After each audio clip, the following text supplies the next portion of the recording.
ओम श्री साईनाथाय नमः। ओम श्री साईनाथाय नमः। ओम श्री साईनाथाय नमः। सभी साईं भक्तों को नमस्कार। साथियों, कथा प्रारंभ करते हैं। बाबा बैठे हैं द्वारका माई में। उनके पास बैठा है तात्या, केशव और एक अनजान व्यक्ति जो कि सफर पर जा रहा है और बाबा से आशीर्वाद लेने के लिए आया। किसी काम से, अपने व्यापार के काम से बाहर जा रहा है। सारी चीज होने के बाद बाबा से कहने लगा, साईं आशीर्वाद दीजिए कि सही राजी खुशी व्यापार करके जाओ। तो बाबा ने कहा, आशीर्वाद तो हमेशा तुम्हारे साथ है, आशीर्वाद तो ऊपर वाले का है। बाबा ने कहा, अच्छा चलो तुम्हें मैं एक कथा सुनाता हूँ, कहानी सुनाता हूँ कि किसी गांव में एक राघव नाम का व्यक्ति रहता था। बहुत ही दरिद्र, गरीब, परेशान फिरता था। खैर, उसने मेहनत मशक्कत करके 5-7 साल में मेहनत की और आज की तारीख में एक संपन्न धनी व्यक्ति वो बन गया। जिस कुएं से वो पहले पानी पिया करता था, उसी कुएं से आज भी पानी पिया। लेकिन कुएं के पास जाता जरूर था। नौकर चाकर सभी हो गए थे, लेकिन वो कुएं के पास जाता जरूर था। अचानक किसी काम से घर से बाहर निकला। सबसे पहले वो कुएं के पास गया, अपना प्रतिबिंब देखा कुएं के पानी में और उसके बाद वो आगे को चलने लगा। अचानक कुछ याद आया, उसने पलट कर देखा तो उसके पैरों के बराबर बराबर 2 जोड़ी निशान थे। एक तो उसके खुद के पैर के थे, दूसरे पैर के निशान किसके थे? आसपास कोई भी नहीं था। अब उसके चौंकने की बारी। डबल पैरों के निशान देख के वो चौंका, मैं तो अकेला आया हूं, मेरे बराबर पर कौन चल कर आया?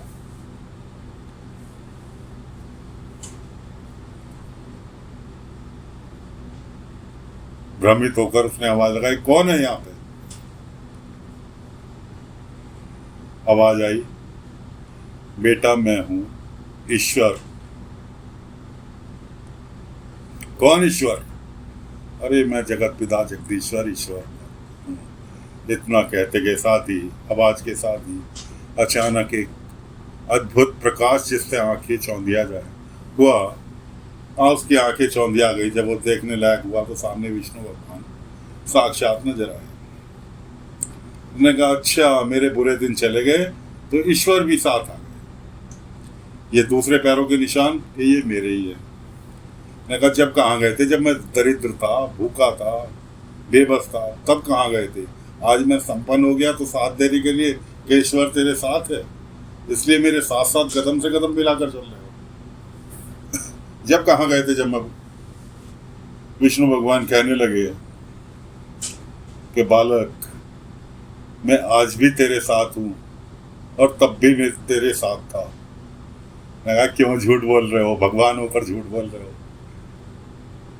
आज मुझे पहली बार तुम्हारे पैरों के निशान दिखाई दे रहे हैं, नहीं तो मेरे अकेले के निशान होते हैं। विष्णु भगवान कहने लगे, मूर्ख बालक, उस टाइम जो सिंगल निशान तो देखता था, वो निशान तेरे नहीं, वो मेरे थे। उस वक्त तेरे दुख के टाइम पर मैंने तुझे गोद में उठाकर चलता था, इसलिए तुझे केवल सिंगल निशान दिखाई देते थे। आज तू संपन्न हो गया, हर तरह से संपन्न हो गया, इसलिए मैं तेरे को जमीन पर उतार के तेरे पैरों पर चला रहा हूँ। इसलिए मूर्खता मत कर। ये तेरे निशान नहीं, मैं हमेशा तेरे साथ था, हमेशा तेरे साथ रहूंगा, सुख में भी दुख में भी। और तेरे नहीं, मैं हर किसी के हमेशा साथ रहता हूँ, सुख हो या दुख हो। दुख होगा, उसका परिणाम तुम्हारे कर्मों के अनुसार होगा। भुगतना तो तुम्हें ही पड़ेगा, लेकिन परिणाम तुम्हारे कर्मों के अनुसार होगा। लेकिन मैं तब भी तुम्हारी रक्षा करूंगा। तो बाबा ने उसे राघव की कथा सुनाई। उसके बाद वो आशीर्वाद लेके चला गया। वापसी लौटते समय राजी खुशी उसका काम निपट गया। वापसी लौट रहा था, बैलगाड़ी खराब हो गई। जंगल में बैलगाड़ी खराब हो गई। बैलगाड़ी वाला कहने लगा, साहब आज तो जाना मुश्किल है, आप कहीं सराय में आसपास सराय देखो और उसमें बसेरा ले लो, सुबह चल पाएंगे। दोपहर का टाइम था। उसने कहा सुबह चल पाएंगे? ये कह रहा इतने तो मैं पैदल चल के भी पहुंच जाऊंगा। उन्होंने कहा रहने दो साहब, जंगल में डाकू वाकू का खतरा बना रहता है, अकेले जाना मुनासिब नहीं है। उसने कहा मेरे साथ साई है, मुझे टेंशन की जरूरत नहीं है, मुझे फिक्र की जरूरत नहीं है, मेरे साथ साई है। खैर जी वो चल दिया। होना क्या था, रास्ते में डाकुओं ने घेर लिया। डाकू 4 और वो अकेला, और पैसे धैले उस व्यापार के लिए गया था, पैसे धैले उसके साथ में। अब डाकू उससे थैला छीनने लगे उसके पैसों का। उसने बाबा को याद किया, साईं रक्षा करो, मैं नहीं निपट सकता। इधर उसने आवाज लगाई, बाबा के पास तक उसकी आवाज पहुंच गई। दोस्तों एक बात आपको एडवांस में बता दें, पहले भी बताई थी कि बाबा के पास देखने का माध्यम उनकी धुनी था। धुनी की लपटों में वो जैसे हम चलचित्र देखते हैं ना, लाइव टीवी के ऊपर चलचित्र देखते हैं, उसी तरह से वो हर किसी की पिक्चर देख लिया करते थे। आज वो समाधि में हैं, समाधि में लेटे हुए हैं शिरडी में, लेकिन वो आज भी हम क्या कर रहे हैं क्या नहीं कर रहे वो सब देखते हैं।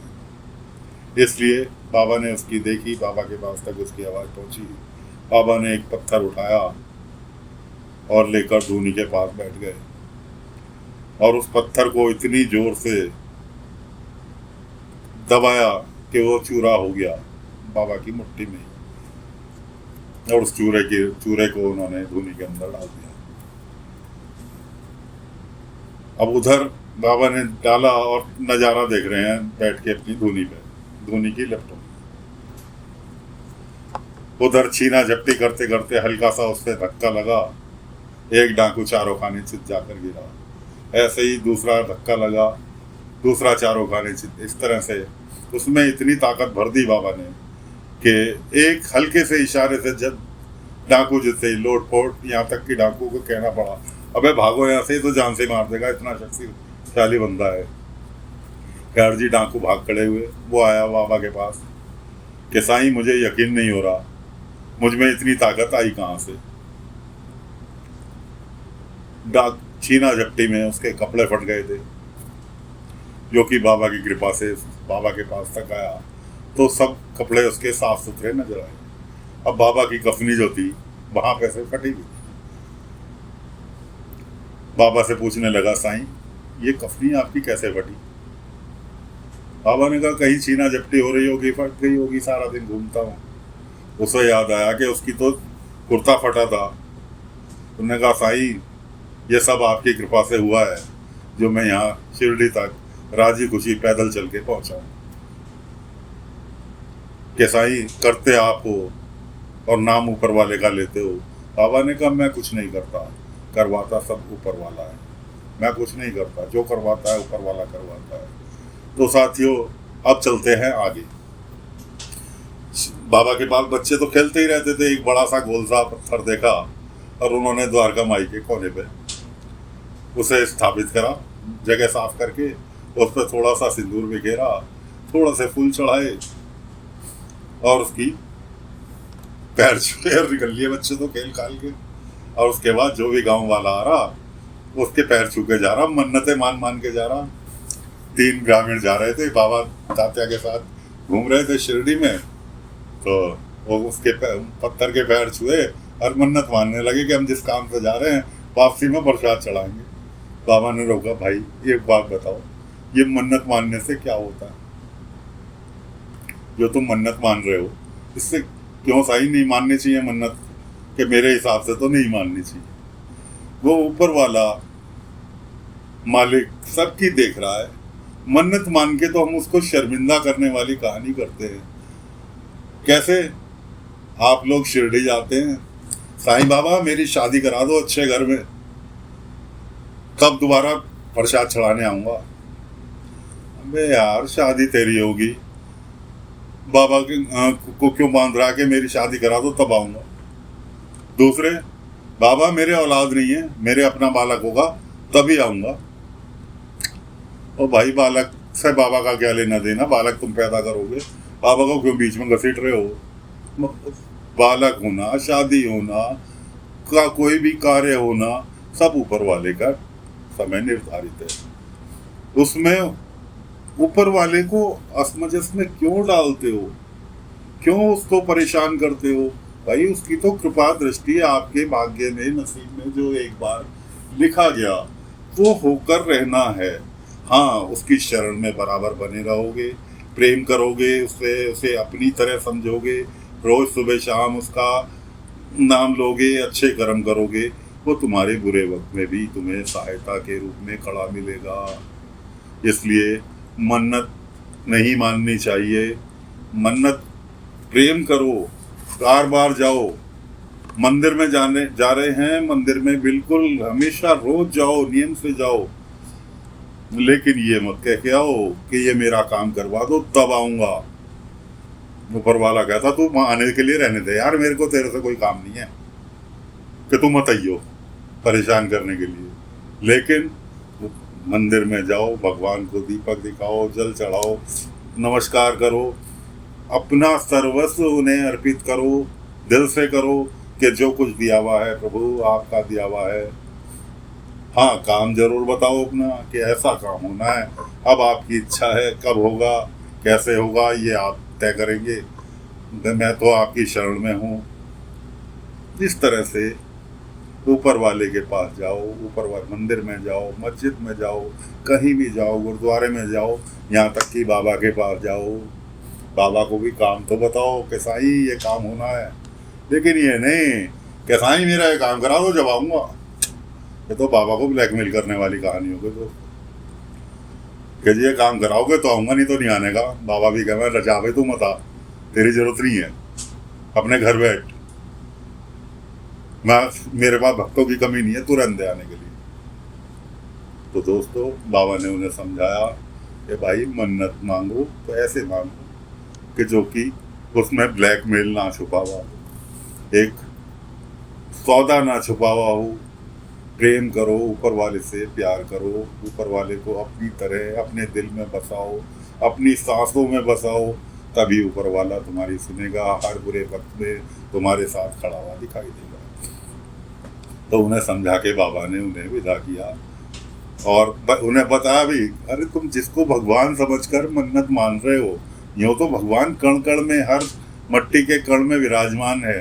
ये सुबह बच्चे खेल रहे थे, उन्हें एक अच्छा सा पत्थर दिखाई दिया, उन्होंने इसे यहाँ पे साफ जगह करके रखा, उस पर थोड़ा सा सिंदूर चढ़ाया खेल खेल में, और उन्होंने भगवान बना दिए पत्थर को। अब बच्चे तो चले गए और उसके बाद आने जाने वाले हर कोई माथा टेक के जा रहा है, आप भी मन्नत मान के जा रहे थे।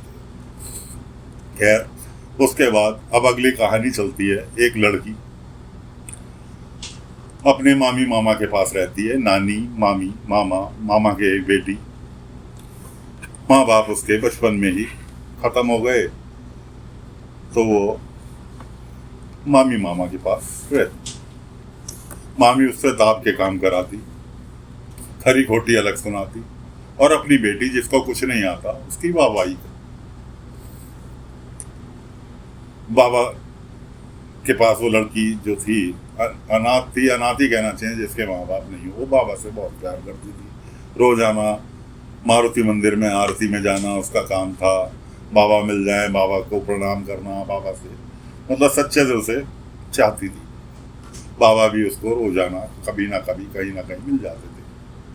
बाबा भी उसकी परेशानी से वाकिफ थे कि उसके साथ में क्या परेशानी है। अब उसका मामा जो था किसी सरकारी महकमे में था, उसका कोई सीनियर अधिकारी शिरडी आ रहा था। सीनियर अधिकारी जो था कम उम्र का था और शादी योग्य था। वो अपनी माँ के साथ, उसकी माँ को खंडोबा जी के दर्शन करने थे, इसलिए माँ को भी साथ ले आया। अब वो अपनी बेटी का रिश्ता करने के चक्कर में सारी तैयारी, घर की साफ सफाई सब कुछ करा उसकी भांजी ने, और उसकी मामी जो थी वो श्रेय दे रही अपनी बेटी को। मामी यहाँ तक कि मारती भी थी अपनी भांजी को। बेचारी भांजी बड़ी दुखी थी, लेकिन जाए तो जाए।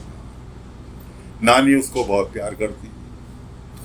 खैर यहाँ तक प्रतिबंध लगा दिया कि तू मामा मेहमानों के सामने नहीं आएगी। अब जो कुछ उसने बनाया मेहमानों के लिए सब कुछ किया, लेकिन उसने कि ये मेरी बेटी ने बनाया। लड़के की माँ जो थी बहुत सुलझी हुई महिला थी। उसने कहा अच्छा तुम्हारी बेटी को रंगोली तो बनानी आती ही होगी, खाने की थाली के चारों तरफ रंगोली बनवाओ, खाना तब खाएंगे। अब उनकी बेटी को तो कुछ भी नहीं आता था, रंगोली बनाने चली खुश। खैर नानी जो थी उसने अपनी नातिन को भेजा कि जा भाई तू बना, ये थक गई है आज काम धंधा इसलिए ज़्यादा करा है, इसलिए तू बनाई दे। तो उसने रंगोली भी बनाई। उसके बाद खाना परसने की बारी आई। खाना परसने के लिए उन्होंने अपनी बेटी को कहा, वो खाना भी इस ढंग से अब कुछ सीखा हो उसने, सिखाया हो माँ ने, तो उसको करती, उसे बेचारी को कुछ नहीं आता। खैर जी पोल खुलनी थी कि कौन असली कौन नकली, वो पोल खुल गई। अब बात यहाँ आई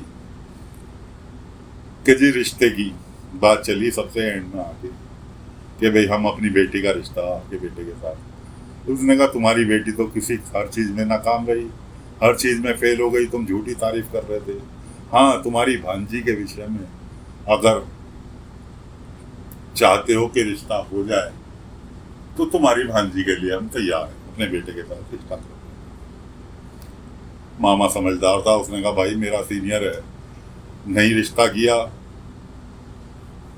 तो परेशानी, और रिश्ता करने के बाद भले ही भांजी का हो रहा है, कहलाएगा तो हमारे घर का दामाद, सरकारी महकमे में है, हमारी इज्जत बढ़ेगी। वो राजी हो गया कि हाँ जी ठीक है, दोनों मेरे लिए तो बेटी भी एक समान है और मैं भांजी का कर दिया। अब मामी जो थी गुस्से में बलबलाई कि उसकी बेटी का तो रिश्ता हुआ नहीं, और भांजी जिसको वो दुख देती थी रोजाना, उसका रिश्ता ही उन्होंने मांग लिया। वो कहने लगी दहेज के नाम पे केवल एक नारियल शगुन के रूप में मिलेगा, जो कुछ भी है मेरी बेटी का है, अगर तुम्हें मंजूर है तो बात आगे बढ़ाओ कि दहेज के नाम पे इस अनाथ के लिए मेरे पास कुछ नहीं है, एक शगुन का नारियल मिलेगा शादी में, केवल उससे गुजारा करना पड़ेगा, अगर इच्छा हो तो हाँ करो, नहीं तो अपने घर को जाओ। अब लड़के की माँ बहुत समझदार थी, उसने कहा मुझे गुणी सुशील हर संस्कार तरह से संस्कारी लड़की मिल रही है, उसे दहेज की कहाँ आवश्यकता थी। उसने कहा जी मुझे मंजूर है कि मैं सिंगल जोड़े में कहोगे तो मैं कपड़े भी अपने घर से अपनी बहू को पहनाने के लिए लिया, तुम नारियल भी अपने पास रख लेना, नारियल भी शगुन का मैं तुम्हें दे दूंगी, लेकिन मुझे लड़की यही चाहिए अगर तुम राजी हो। मामा कहने लगा हाँ जी मुझे मंजूर है, मैं रिश्ता करने के लिए तैयार। तो साथियों अब लड़की की शादी होनी है। फिलहाल कथा को यही विराम देते हैं। कैसे हुई लड़की की शादी अगले अंक में लेकर फिर हाजिर होंगे। नई नई आपको कथाएं अब सुनाते रहेंगे कि बाबा के चमत्कार के रूप में। आशा है आपको कथा पसंद आ रही होगी। दोस्तों हमें आपसे शिकायत है, लाइक कमेंट शेयर, ये 3 चीज़ आपसे चाहते हैं, ये आपसे नहीं मिल पा रहा है। लाइक कमेंट शेयर करना ना भूलें। अगले अंक में फिर मिलते हैं, आज्ञा दीजिए। ओम साई राम, ओम साई राम, ओम साई राम।